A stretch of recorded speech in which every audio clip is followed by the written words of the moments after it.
Hello guys, আমরা এখানে রিমঝিম বৃষ্টির মধ্যে ছোটোবেলার কথা মনে পড়ে গেল। বাচ্চা পোলাপান সাপলা উঠাইছে, আমরা এক সময় সাপলা উঠাইছি বৃষ্টির মধ্যে।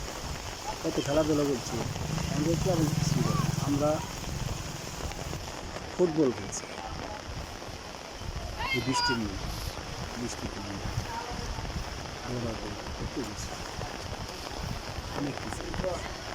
ভিডিওটা দেখবেন, তারপরে আমার ইউটিউব কি করবে শাপলা দিয়া করবেন সবাই, তাই সবাই দেখবেন ভিডিও। ফেসবুকে লিঙ্ক দেওয়া আছে,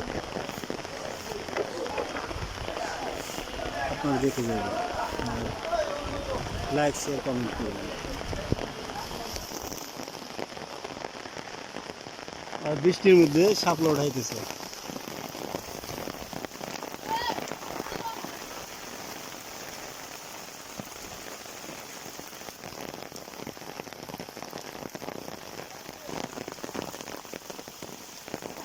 খাবি খাবো